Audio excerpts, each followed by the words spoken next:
Good morning students, myself Dr. Vitthal Awad, member of Awad Educational Academy.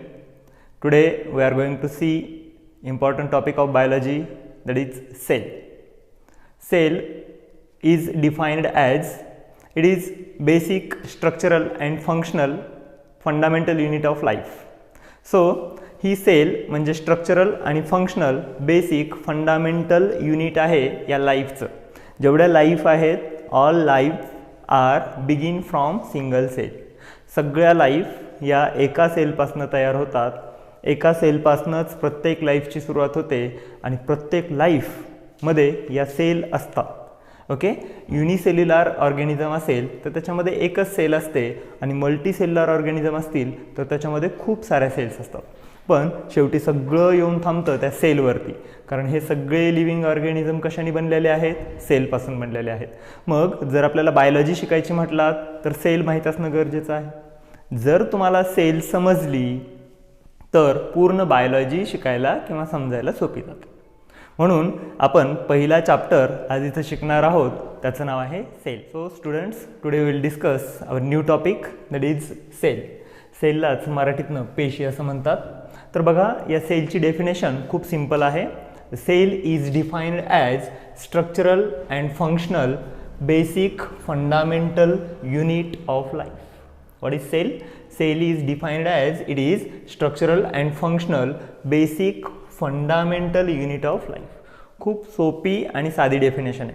पण मित्रांनो, you should know that why we call it as a structural and functional, then why it is called as basic fundamental unit of life. असं का म्हणतात तिला?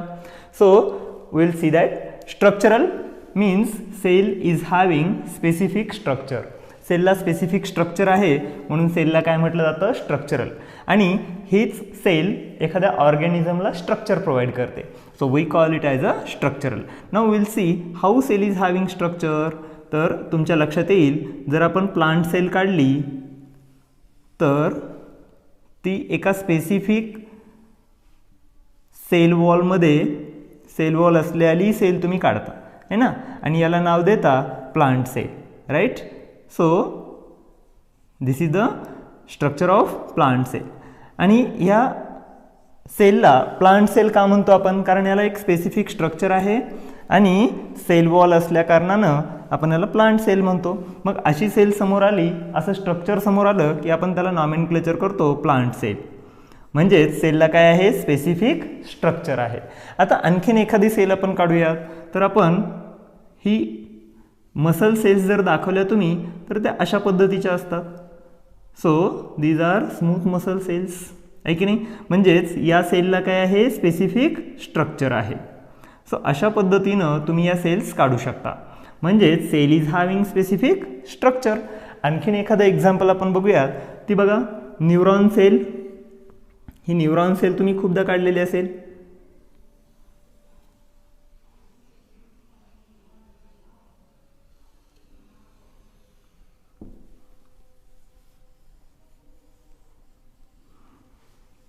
या अशा sale दिसल्या की आपण तिला काय म्हणतो? पटकन न्यूरॉन सेल म्हणतो. म्हणजेच cell is having specific structure and while defining cell we call it as structural and functional basic unit of life. So cell is having specific structure and hence we call it as structural, आहे की नाही? या सेलला काय आहे? Specific structure आहे म्हणून आपण हिला म्हणतो structural. See, this is neuron cell, this are muscle cells and this is plant cell, आहे की नाही? म्हणजे सेलला काय असतं? एक स्पेसिफिक स्ट्रक्चर असतं. So we call it as a structural. Students, now will see why we call it as a functional. आपण हिला फंक्शनल का म्हणतो? तर सेल स्पेसिफिक फंक्शन्स परफॉर्म करत असते. Which functions cell perform? Cell performs many functions. thousands of functions or thousands of reactions are going on in the cell. मग या सगळ्या रिॲक्शन कुठल्या असतात? तर या सगळ्या रिॲक्शन याच्यामध्ये इन्क्लुडेड असतात. काही ठिकाणी प्रोटीन सिंथेसिस होतं, आहे की नाही? प्रोटीन तयार होतात, त्याला म्हणायचं प्रोटीन सिंथेसिस. त्याच्यानंतर DNA सिंथेसिस होतं, त्याला आपण म्हणतो DNA रेप्लिकेशन. याचबरोबर RNA सिंथेसिस, कार्बोहायड्रेट मेटाबॉलिझम आणि खूप सारे रिॲक्शन याच्यामध्ये काय असतात, कंटिन्युएशनमध्ये चाललेले असतात. म्हणजे सेल काय करते, खूप सारे फंक्शन्स परफॉर्म करते. Hence we call it as structural and functional because it performs many functions. It includes protein synthesis, DNA synthesis, carbohydrate metabolism आणि कुठलेही खूप सारे एन्झाईम्स त्याच्यामध्ये तयार होतात, काही ब्रेकडाऊन होतात. हे सगळे functions including cell growth and development किंवा सेल डिव्हिजन असेल, या सगळे फंक्शन्स सेल काय करते, परफॉर्म करते. So we call it as a functional. Now will see why it is known as basic fundamental unit. आपण हे पण बघूयात की त्याला बेसिक फंडामेंटल युनिट का म्हणायचं. तर बेसिक फंडामेंटल युनिट यासाठी म्हणायचं, प्रत्येक सेल ही प्रत्येक लिव्हिंग ऑर्गॅनिझम हा एका सेलपासून बनलेला असतो. प्रत्येक लिव्हिंग ऑर्गॅनिझम सेलपासून बनलेला असतो आणि या एका सेलपासूनच प्रत्येक लाईफ तयार होते. So each and every life begins from single cell. Each and every life begins from single cell. Hence we call it as basic fundamental unit of life. प्रत्येक लाईफचं एक बेसिक फंडामेंटल युनिट आहे ते म्हणजे sale आहे. आणि म्हणून आपण या सेलला डिफाईन करताना structural and functional basic fundamental unit of life असं म्हणतो. तर स्टुडंट्स, तुमच्या हे लक्षात यायला पाहिजे की सेलची डेफिनेशन सिंपल आहे, तशीच ती अंडरस्टँडिंगला सुद्धा खूप सोपी आहे. So once again, cell is structural and functional basic fundamental unit of life. Means cell perform specific functions.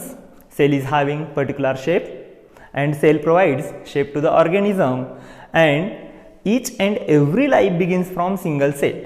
Hence we call it as structural and functional basic unit of life. मुलांनो, डेफिनेशनच्या नंतर सेलची हिस्ट्री बघूयात आपण की sale कोणी शोधून काढली, पहिली सेल कशी शोधली, मग तिला काय नाव दिलं, कोणी दिले हे नाव. So regarding history, first scientist of named as Robert Hooke in 1665 discovered first cell. पहिल्यांदा सेल जर कोणी बघितली असेल तर ती रॉबर्ट हुकनी बघितली आणि ती त्याच्या स्वतःच्याच प्रिपेअर केलेल्या मायक्रोस्कोपमध्ये त्यांनी बघितली. मग त्यांनी जी काही सेल बघितली ती प्लांट कॉर्कमधनं बघितली. एक झाडाचा तुकडा घेतला आणि त्याच्यामध्ये त्याला मायक्रोस्कोपच्या खाली ठेवून त्याची स्लाईड घेऊन त्याने त्याच्यामध्ये सेल बघितली. मग त्याला जे दिसलं तर त्याला दिसलेलं होतं हनी कोम लाईक स्ट्रक्चर. रॉबर्ट हुकला काय दिसलं, हनी कोम लाईक स्ट्रक्चर. हे असं स्ट्रक्चर त्याला दिसलं आणि अशा या स्ट्रक्चरला सेला म्हणजेच एम्प्टी रूम्स असं नाव रॉबर्ट हुकनी दिलं. रॉबर्ट हुकला काय दिसलं तर त्या प्लांट कॉर्क कॅम्बियममध्ये एम्प्टी रूम्स असलेलं स्ट्रक्चर दिसलं आणि यालाच हनी कोम लाईक स्ट्रक्चर असं स्ट्रक्चर दिसल्याच्या नंतर या रिकाम्या खोल्या आहेत असं रॉबर्ट हुकला वाटलं आणि त्यांनी त्याला सेला असं नाव दिलं. Cella is a Latin word. It is Latin word means empty rooms. Empty rooms. So this nomenclature was given by Robert Hooke in 1665. Plant सेलमधून त्यांनी हे स्ट्रक्चर शोधून काढलं.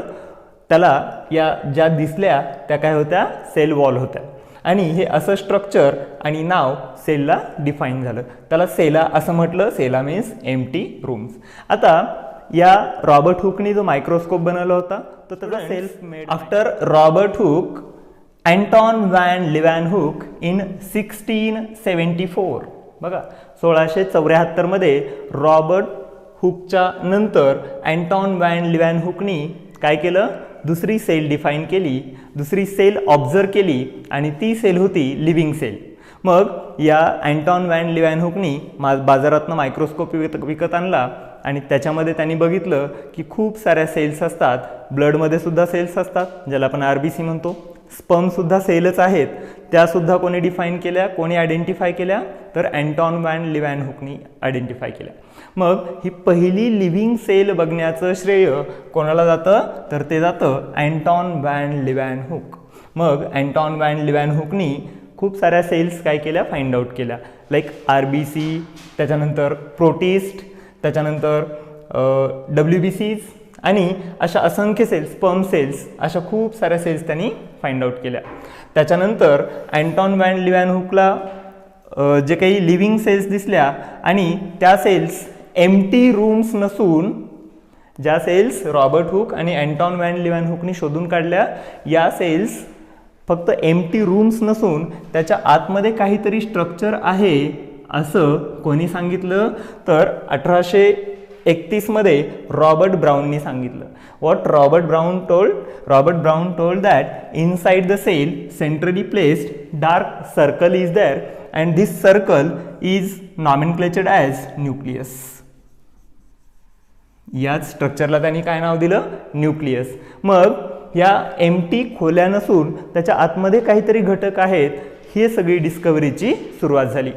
After Robert Brown, Schleiden and Schwann in 1838 and 39 respective. बघा, शेल्डननी 1838 मध्ये आणि श्वॅननी 1839 मध्ये एक थेरी मांडली, ज्या थेरीचं नाव होतं सेल थेरी. ही सेल थेरी मांडण्याचं श्रेय कोणाला जातं, तर ते शेल्डन आणि श्वॅनला जातं. आणि मग इन 1855 रुडॉल्फ विरहॉक या सायंटिस्टनी आणखीन एक शोध लावला आणि तो शोध होता ऑमनिस सेल्युला ई सेल्युला. काय समजलं? ऑमनिस cellula e सेल्युला. So this is also a Latin word like a cella. Omnis cellula e cellula means each and every cell coming from previously existing cell. Omnis cellula e cellula लक्षात ठेवा. Omnis cellula e cellula हे कोणी सांगितलं, तर Rudolph विरशॉ नावाच्या सायंटिस्टनी सांगितलं. म्हणजे काय, तर प्रत्येक सेल ही पहिल्या अस्तित्वात असलेल्या सेलपासून तयार होते. Means omnis cellula e cellula. आणि त्याच्यानंतर खूप मोठी डिस्कवरी झाली. ती डिस्कवरी म्हणजे नॉल आणि रुस्का. रुस्का माहिती आहे ना, रुसलेला, रुस्का म्हणतो आपण त्याला, like that. Knoll and रुस्का discovered electron microscope. यांनी काय केलं, इलेक्ट्रॉन मायक्रोस्कोप शोधला आणि या इलेक्ट्रॉन मायक्रोस्कोपच्या साहाय्याने अल्ट्रा स्ट्रक्चर ऑफ सेल शोधून काढलं. Ultra structure of cell. So this was the very important discovery regarding cell. आणि एकदा सेलचं अल्ट्रा स्ट्रक्चर कळलं की मग खूप मोठे डिस्कवरीचे चॅनल्स ओपन झाले. लाईक दॅट, सेलच्यामध्ये खूप सारे सेल ऑर्गॅनेल्स आहेत, सेलच्यामध्ये सायटोप्लाझम आहे आणि मग पूर्ण सेलची कुंडली आपल्याला कळली. सो अशा पद्धतीनं हिस्ट्री ऑफ सेल आपल्याला माहीत पाहिजे. मुलांनो, हिस्ट्री का शिकायची, तर बेसिकली आता एका सेंटेन्समधले क्वेश्चन्स कॉम्पिटेटिव्ह एक्झाममध्ये नाही विचारणार आहेत तुम्हाला, हू डिस्कवर्ड सेल असं नाही, तर एकीकडं खूप सारे 3 ते 4 सायंटिस्टची नावं दिली जातील आणि पुढं त्यांच्या डिस्कवरीज दिल्या जातील. मग you have to do the match, है ना. ते मॅच करायचे, जोड्या जुळवणे, तुमचा जो छंद आहे तो इथं काय करायचा, अप्लाय करायचा. जोड्या जुळवायच्या, पण कोणाच्या, सायंटिस्टच्या नावाच्या आणि त्यांच्या कामाच्या. जुळवाल मग जोड्या. Very good. सो फर्स्ट लक्षात ठेवा, Robert Hooke in 1665 find out cell from plant cork. Then Anton van Leeuwenhoek find out first living cell. पहिली लिव्हिंग सेल जर कोणी मायक्रोस्कोपच्या खाली बघितली असेल तर त्याचं नाव आहे अँटॉन व्हॅन लिवॅनहुक इन 1674. त्याच्यानंतर न्यूक्लियस शोधून काढण्याचं काम रॉबर्ट ब्राउनला जातं in 1831. Then Schleiden and Schwann discovered cell theory. यांनी काय प्रिपेअर केली, सेल थेरी प्रपोज केली आणि ती मांडली. आणि ही सेल थेरी थोडीशी मॉडिफाय करून पूर्ण जगभरात ॲक्सेप्टसुद्धा केली गेली.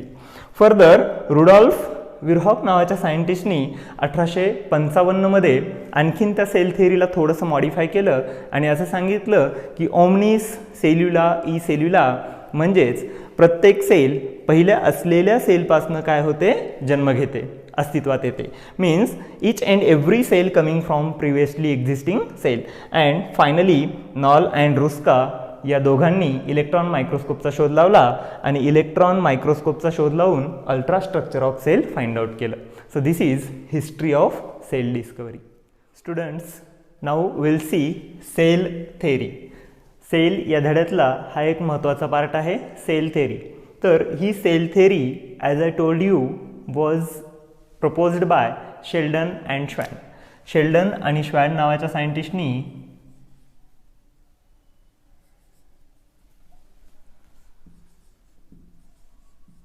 शेल्डन अँड श्वॅन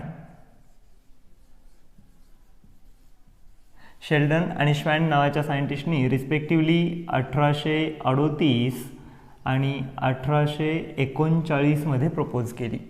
शेल्डन आणि श्वॅन या दोघांनी सेल थेरी प्रपोज केली.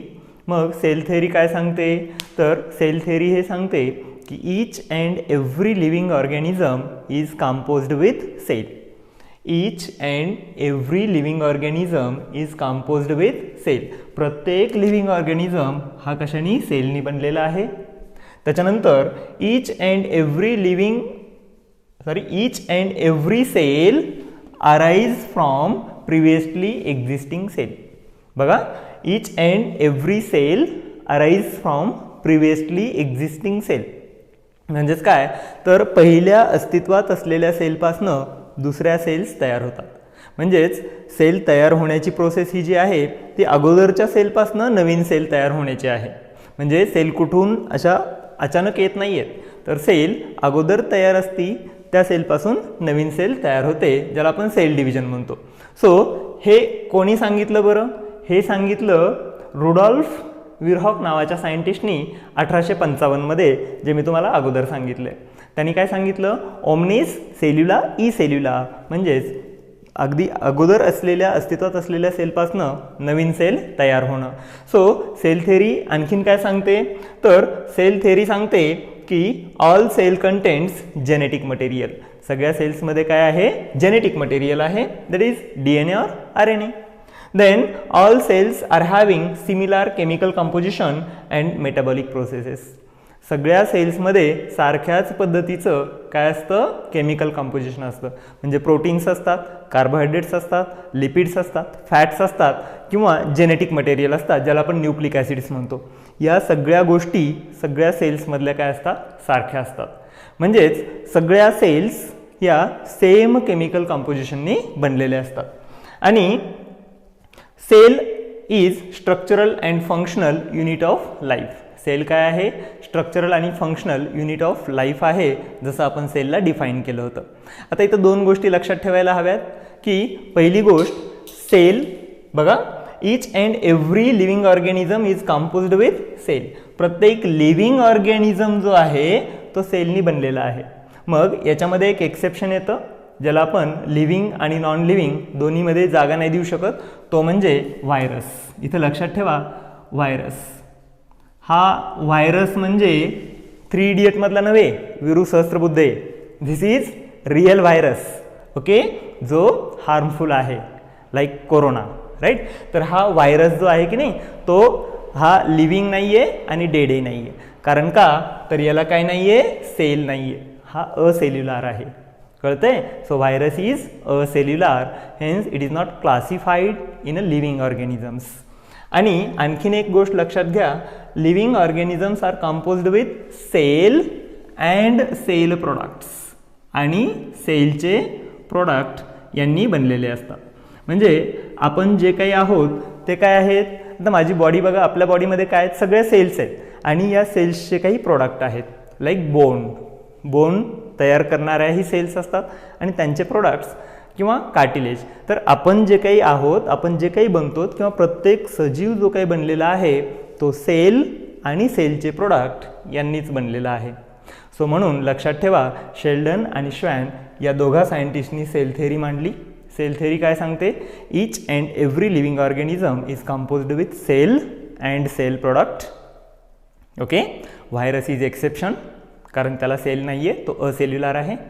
Second thing, each and every cell coming from previously existing cell. अगोदर अस्तित्वात असलेल्या सेलपासून नवीन सेल तयार होते. ओके. तिसरी गोष्ट काय आहे? Each and every cell contains genetic material. प्रत्येक सेलमध्ये काय आहे? जेनेटिक मटेरियल आहे. नंतर ही सेल थेअरी काय सांगते? सगळ्या सेल्स त्यांच्यामध्ये असलेलं बेसिक केमिकल कंपोजिशन हे सारखं आहे. म्हणजेच काय? Carbohydrates, proteins, lipids, nucleic acids, fats हे सगळ्यांमध्येच असतात. ओके. तर ह्या अशा पद्धतीची cell theory and finally cell is a structural and functional unit of life. This is cell theory proposed by Sheldon and Schwann, modified by Virchow, Rudolf Virchow in 1855.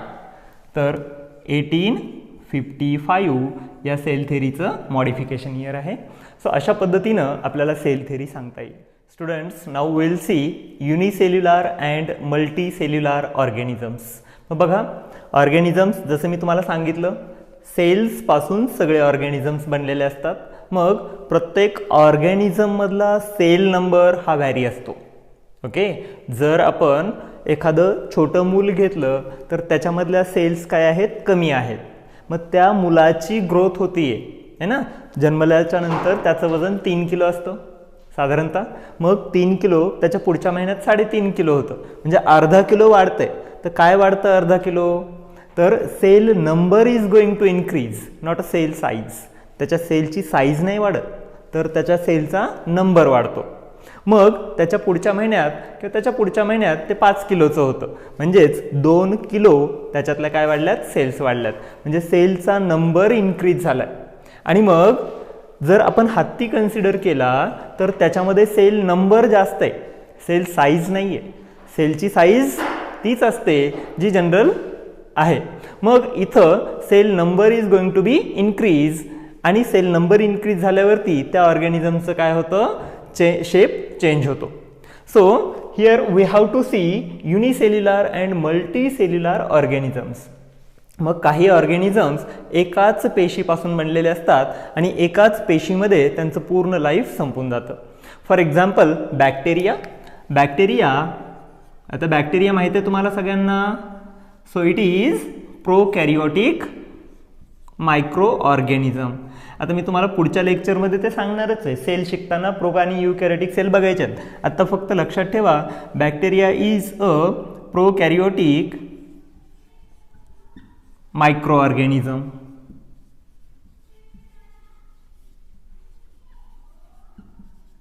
हा prokaryotic microorganism आहे bacteria. तर हा bacteria हा एकाच सेलपासून बनलेला असतो. It is composed with single cell. म्हणून याला म्हणायचं युनिसेल्युलर ऑर्गॅनिझम. आता एका सेलपासून बनलेला आहे म्हणजे खूप छोटा आहे. आणि खूप छोटा असल्या कारणानं हा आपल्याला उघड्या डोळ्यांनी दिसत नाही, म्हणून त्याला आपण म्हणतो मायक्रो ऑर्गॅनिझम. हा काय आहे? मायक्रो आहे, खूप छोटा आहे. आणि मायक्रो असल्यामुळं याला आपण मायक्रोस्कोपिक ऑर्गॅनिझम असं म्हणतो. मायक्रोस्कोपिक ऑर्गॅनिझम किंवा मायक्रोब्स असं सुद्धा म्हणतो. मायक्रोब्स. तर मग या बॅक्टेरियामध्ये किंवा हे सगळे बॅक्टेरिया युनिसेल्युलर असतात. युनिसेल्युलर म्हणजे एकाच सेलपासून बनलेले. So these are bacteria. मग यांची लाईफ बिगिन्स एकाच सेलपासून होते आणि एकाच सेलमध्ये यांची लाईफ संपते. म्हणून या अशा ऑर्गॅनिझम्सला युनिसेल्युलर ऑर्गॅनिझम्स किंवा युनिसेल्युलर मायक्रो ऑर्गॅनिझम्स असं म्हणतात. मग हे bacteria, all bacteria are unicellular. सगळे बॅक्टेरिया कसे आहेत? युनिसेल्युलर आहेत. मग याच्यामध्ये तुम्हाला उदाहरणं देता येतील. सॅल्मोनेला टायफी. सॅल्मोनेला टायफी हा टायफॉइड कॉज करणारा बॅक्टेरिया आहे. तो कसा आहे? युनिसेल्युलर आहे. त्याच्यानंतर ई कोलाय, इश्रेशिया कोलाय, तो सुद्धा युनिसेल्युलर आहे. किंवा मग असंख्य बॅक्टेरिया आहेत जसं की मिथायनोकोकस किंवा मिथायनोबॅसिलस, हे सुद्धा युनिसेल्युलर ऑर्गॅनिझम्स आहेत. युनिसेल्युलर ऑर्गॅनिझम्स, जसं मी तुम्हाला सांगितलं की all bacteria are unicellular micro organisms, म्हणजेच ते एका पेशीपासून बनलेले असतात आणि एकाच पेशीमध्ये त्यांचं पूर्ण लाईफ कंप्लीट होतं, त्यांना म्हणायचं युनिसेल्युलर. मग all bacteria are unicellular organisms. Now will see second example of unicellular micro organism, that is fungi. तर फंजाय, ज्याला तुम्ही मराठीतनं काय म्हणता, बुरशी म्हणता. तर ही बुरशी जी आहे ही सुद्धा काही बुरशीचे प्रकार या युनिसेल्युलर मायक्रो ऑर्गॅनिझममध्ये येतात, जसे की ईस्ट. आता ईस्टला ओळखता का तुम्ही? यालाच सायंटिफिकली सायक्रोमायसी सेरेवेसी असं म्हणतात. ही सायक्रोमायसी सेरेवेसी म्हणजेच बेकर्स ईस्ट किण्व प्रक्रियेमध्ये भाग घेणारं एक फंजाय आहे. तर हे फंजाय युनिसेल्युलर आहे आणि हे युनिसेल्युलर फंजाय एका विशिष्ट पद्धतीनं रिप्रोड्यूस होतं, त्याला आपण बडिंग म्हणतो. हे पुढे शिकायचं आहे आपल्याला. तर हे अशा पद्धतीचं ईस्ट असतं आणि हे ईस्ट सुद्धा काय आहे, युनिसेल्युलर मायक्रो ऑर्गॅनिझममध्ये येतं. म्हणजेच मायक्रो ऑर्गॅनिझममध्ये कोण कोण येतं आहे? ऑल बॅक्टेरिया, काही ईस्ट आणि त्याच्यानंतर काही प्रोटिस्ट. आता प्रोटिस्ट माहीत आहेत? प्रोटिस्ट हे डिसीज कॉझिंग एजंटमध्ये येतात. तर याचं एक्झाम्पल म्हणजे plasmodium is a protist. Plasmodium ऐकलं कधी तुम्ही? प्लाझ्मोडियम हा मलेरिया कॉज करणारा एक मायक्रो ऑर्गॅनिझम आहे. तर हा प्लाझ्मोडियमसुद्धा कसा आहे, युनिसेल्युलरमध्ये येतो. किंवा मग याच्यासोबत युग्लिना हे नाव तुम्ही ऐकलेलं असेल, किंवा अमिबा हे तर तुमच्या चांगलंच ऐकण्यात आहे. अमिबा, याच अमिबाला सायंटिफिकली एंटोमोबिया हिस्टोलिटिका असं म्हटलं जातं. तर हा अमिबा कसा आहे, युनिसेल्युलर आहे. सो हे सगळे ऑर्गॅनिझम एका पेशीचे बनलेले असतात, एक म्हणजे युनी, म्हणून यांना युनिसेल्युलर मायक्रो ऑर्गॅनिझम्स असं म्हणतो. मग हे मायक्रो ऑर्गॅनिझम्स 3 किंगडममध्ये येतात. पहिला म्हणजे किंगडम मोनेरा, दुसरा फंजाय आणि तिसरा किंगडम प्रोटिस्टा. या तीनही किंगडममध्ये हे मायक्रो ऑर्गॅनिझम्स किंवा युनिसेल्युलर ऑर्गॅनिझम्स काय आहेत, प्रेझेंट आहेत. तर याच्यानंतर आणि आणखीन एक युनिसेल्युलर आहे, तो प्लांटमध्ये सुद्धा येतो, त्याचं नाव आहे अल्गी. क्लायडोमोनाज नावाचं जे अल्गी आहे ते सुद्धा कसं आहे, युनिसेल्युलर आहे. तर मित्रांनो, हे झाले unicellular micro organisms. Now will C multicellular micro organisms. Multicellular organisms म्हणजे काय, एकापेक्षा जास्त पेशींनी बनलेले. मल्टी म्हणजे खूप आणि सेल्युलर म्हणजे सेल्स, खूप सेल्सनी बनलेले ऑर्गॅनिझम्स. जसं मी तुम्हाला सांगितलं, एखाद्या बेबीचं वजन वाढतंय म्हणजे त्याच्यामध्ये काय होतं, सेल नंबर इन्क्रीज होतो. म्हणजेच सगळे डोळ्यांनी दिसणारे आणि काही स्मॉल ऑर्गॅनिझम्स हे कसे असतात, मल्टीसेल्युलर असतात, ज्याच्यामध्ये सेल नंबर एकापेक्षा जास्त असतो. ते ऑर्गॅनिझम्स म्हणजे multicellular organisms. Example human beings, plant आणि ज्या काही आपण लिव्हिंग ऑर्गॅनिझम बघू शकतो डोळ्यांनी, त्यांना सगळ्यांना मल्टीसेल्युलर म्हणायचं. So this is types of organisms. ह्या कशावरनं प्रकार पडलेत, सेलवरनं. एका सेलचा असेल तर युनिसेल्युलर लाईक बॅक्टेरिया, फंजाय, प्रोटिस्ट किंवा काही युनिसेल्युलर अल्गी. आणि मल्टीसेल्युलर म्हणजे काय, तर एकापेक्षा जास्त सेल असलेला आणि ते डोळ्यांनी दिसू शकतील असे ऑर्गॅनिझम्स. काही दिसणारे नाहीत, काही छोटे आहेत, मात्र बऱ्यापैकी ऑर्गॅनिझम्स काय असतात, डोळ्यांनी दिसतात आपल्याला, जे मल्टीसेल्युलर आहेत. Examples are plant and animals. So this is unicellular and multicellular types of